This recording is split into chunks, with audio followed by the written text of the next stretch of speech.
નમસ્કાર ખેડૂત મિત્રો, રામ રામ, જય જવાન જય કિસાન। આજે હવે આપણે થોડુંક તલની વાવેતર કરવાનું છે, એટલે થોડુંક તમને આગોતરું જણાવું। જો કોઈ મિત્રો કોમેન્ટમાં જણાવશે કે તલનો પૂરો વિડીયો બનાવજો, વાવેતરથી માંડી અને વીઘે કેટલા વાવેતર કર્યું અને સાહથી વાવો છો કે સાટો છો, તેની તમને સંપૂર્ણ માહિતી જો કોઈ મિત્રો કોમેન્ટમાં જણાવશે તો તમને તલનો પણ પૂરો વિડીયો બતાવશું। આજે આપણે દાંતીનું કામકાજ કરી વાળ્યું છે અને આ એક વાડી બીજી છે। આપણે અહીંયા તો જીરું છે બધું 15 વીઘાનું, ત્યાં આપણે 4 વીઘા જમીન છે, ત્યાં બધું તલનું વાવેતર, ઉનાળું તલ વાવવાના છે અને તલની પસંદગી કયા તલ આપણે વાવવાના છીએ અને કયું ખાતર અને કયું સાથે ફૂગનાશક આપણે ખાતર સાથે પટ આપવાના છીએ તે તમને સંપૂર્ણ વિડીયો બનાવીને જો કોઈ ખેડૂત મિત્રો કહેશે, કોમેન્ટમાં જણાવશે તો આપણે સંપૂર્ણ વિડીયો બતાવવાનો પ્રયત્ન કરીશું। ખેડૂત મિત્રો, હજુ આપણે આજ દાંતી મારી અને કમ્પ્લીટ કરી વાળ્યું છે, 2 દિવસ જમીન તપવા દઈશું, ત્યારબાદ આપણે તલનું વાવેતર કરવાના છીએ। જો કોઈ મિત્રો જાણવું હોય કે કયું તલ વાવ્યા છે અને કયા સાહથી વાવો છો કે સાટો છો તો તમને વિડીયો પૂરો બનાવી અને મોકલશું ખેડૂત મિત્રો।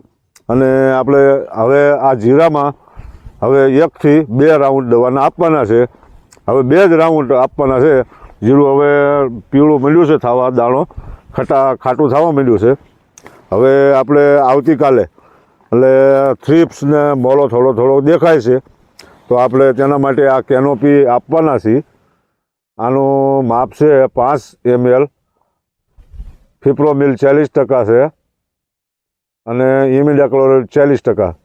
આ 5 ml નાખી અને આપણે આપવાના છીએ અને સાથે આ ધાનુકાનું M45 50 ml નાખી અને આની પછી હવે ખેડૂત મિત્રો 1 જ રાઉન્ડ આપણે આપવાના છીએ તો તમને આ 3 દવા બતાવી દઈશ। આ છે 05234 ખાતર, તે પણ 50 ml પર પંપમાં નાખી અને જીરામાં આપવાના છીએ આવતીકાલે। થોડીક થ્રીપ અને મોલો દેખાય છે અને દાણો સારો કરવા માટે થઈ અને આ 05234 તો આપણે ફરજિયાત આપવાના છીએ ખેડૂત મિત્રો। તો કાલે તમને જો વિડીયો બનાવશું તો અવશ્ય કઈ રીતનો ડોઝ બનાવી છે અને કેટલી ઘાટેથી દવા છાંટી છે, વીઘે કેટલા પંપ છાંટ્યા છે તે પણ તમને બતાવવાનો પ્રયત્ન કરીશું ખેડૂત મિત્રો। બસ હવે જીરું પાકની અવસ્થામાં છે તો તમે પણ ખેડૂત મિત્રો થોડુંક સાવચેતીથી દાણો સારો થાય અને મોલો કે થ્રીપ હોય તો એનો પણ 1 રાઉન્ડ મારી દેજો, જેથી કરી આપણો છેલ્લા 1-2 રાઉન્ડમાં દાણો ઝીણો ન પડે અને સૂસી અને દાણાને હળવો ન બનાવે। તેના માટે ખાસ કાળજી લઈ અને 1 થી 2 રાઉન્ડ ખાટું થાય જીરું એટલે આપી દેજો। બસ હવે કોઈ મિત્રો કોમેન્ટમાં જણાવશે તો અમે અવશ્ય તલનો વિડીયો બનાવીને તમારા સુધી પહોંચાડીશું।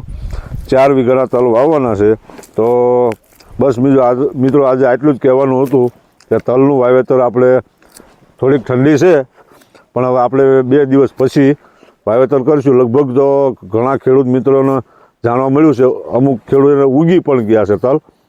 આપણે કપાસનું વાવેતર હતું એટલે થોડુંક લેટ થયા છે 5-7 દિવસ, પણ ઠંડી હજુ છે, હજી કાંઈ ટાઈમ રહ્યો નથી ગયો।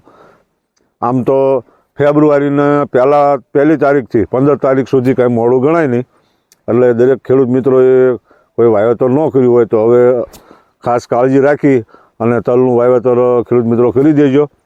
આવતી 15 તારીખ સુધીમાં વવાઈ જાય એટલે કાંઈ ટાઈમ ટેબલ ખરેખર ગણાય એમ મોડું નથી હજી તલને, પણ બહુ મોડું ન કરવું કારણ કે પાછલા વરસાદ આપણે તલ વાઢવાના થાય તો તેના 15 દિવસ તો ટાઈમ ખેરવામાં સૂકવવામાં લાગી જાય છે, એટલે જેમ બને તેમ ઝડપ રાખજો।